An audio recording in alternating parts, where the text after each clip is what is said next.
നമുക്കിന്നൊരു പഴം നിറച്ച് പൊരിച്ചാലോ? നമ്മൾ മലബാറിലൊരു സ്പെഷ്യൽ സ്നാക്ക് ഉണ്ടായിരുന്നു. ഇത് കഴിക്കാത്ത ആൾക്കാരെന്തായാലും ഉണ്ടാവും എന്ന് എനിക്ക് തോന്നുന്നില്ല. എൻ്റെ വീട്ടിൽ ഏതെങ്കിലും ഗസ്റ്റ് വന്നാൽ പഴം ഉണ്ടായി പെട്ടെന്ന് തന്നെ ഉണ്ടാക്കുന്ന ഒരു സ്നാക്കാണ് കേട്ടോ ഇത്. ഇതിൻ്റെ റെസിപ്പി എന്തായാലും എല്ലാവർക്കും അറിയുന്നതായിരിക്കും. എന്നാലും ഞാൻ പറഞ്ഞുതരാം. എൻ്റെ വീട്ടിലുണ്ടാക്കുന്ന പോലെ അല്ലെങ്കിൽ നിങ്ങളുടെ വീട്ടിലുണ്ടാക്കുന്നത്. അതിന് വേണ്ടി ആവശ്യത്തിനുള്ള തേങ്ങ എടുത്തിട്ടുണ്ട്, കുറച്ച് നെയ്യ് വാർന്നു കൊടുത്തിട്ടുണ്ട്, പിന്നെ നെയ്യിൽ അണ്ടിപ്പരിപ്പ് മുന്തിരി ഒന്ന് വാട്ടിയെടുത്തിട്ടുണ്ട് കേട്ടോ.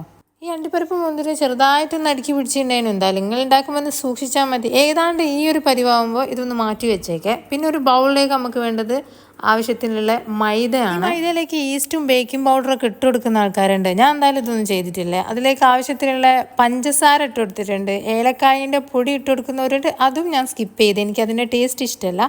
എന്നിട്ട് ഇതൊന്ന് നമുക്ക് വെള്ളം ഒഴിച്ചൊന്ന് ലൂസാക്കി എടുക്കാം. കുറച്ച് വെള്ളം പറഞ്ഞിട്ട് ലൂസാക്കി എടുക്കണം, അല്ലെങ്കിൽ വെള്ളം പോലായി പോട്ടോ. പിന്നെ ടേസ്റ്റ് മധുരം ബാലൻസ് ചെയ്യാൻ വേണ്ടിയിട്ട് കുറച്ച് ഉപ്പ് പൊടി ഇട്ട് കൊടുത്തിട്ടുണ്ട്. ഏതാണ്ട് ഇത് കാണാൻ ഇതുപോലെ കായെന്ന് തോന്നുമ്പോൾ ഇതും അങ്ങോട്ട് മാറ്റി വെക്കാം. നമുക്ക് പ്രധാനമായിട്ട് വേണ്ടത് വാഴപ്പഴമാണല്ലോ. അതിന് വേണ്ടിയിട്ട് ഒരു പഴം എടുത്ത് ഇതിനെ സുന്ദര കുട്ടപ്പനാക്കിയിട്ട് എടുക്കണം. ഫസ്റ്റ് ഈ തേങ്ങ നിറയ്ക്കുന്ന ഭാഗത്തെ തൊലി മാത്രമാണ് പൂക്കട്ടോ, അല്ലെ പഴം പെട്ടെന്ന് അളിഞ്ഞു പോകാനുള്ള ചാൻസ് ഉണ്ട്. നാണല്ലോ ഒരു തറവാട്ട് പറഞ്ഞ പഴം ഡ്രസ്സൂരി നിങ്ങൾക്ക് നോക്കിയാൽ ഓൾറെഡി അവിടെ കാണുന്നില്ല. അവിടെ തന്നെ കത്തിക്കൊണ്ട് ഒരു വരട്ടിട്ട് ഞാൻ അവിടെ തന്നെ തേങ്ങ നിറച്ചു കൊടുത്തിട്ടുണ്ട്. നമ്മുടെ നാട്ടിൽ എവിടെ വിരുന്നിന് പോകുമ്പോൾ ഇതെന്തായാലും എല്ലാവരും ഉണ്ടാക്കി കൊണ്ടുപോട്ടെ. അതെന്തുകൊണ്ടാണ് എനിക്ക് ഇതുവരെ മനസ്സിലാക്കി. അതെന്തോ ആയിക്കോട്ടെ, എന്തായാലും നമുക്ക് നമ്മളെ കാര്യത്തിലേക്ക് വരാം.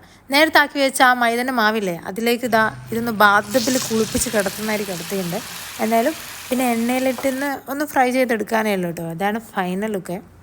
ഇത് കാണുമ്പോൾ ഒരു മജ്ജൊന്നുമില്ല, പക്ഷെ തിന്നാൻ അടിപൊളിയാട്ടോ. അപ്പം എല്ലാവരും ട്രൈ ചെയ്ത് നോക്കേ. Bye bye.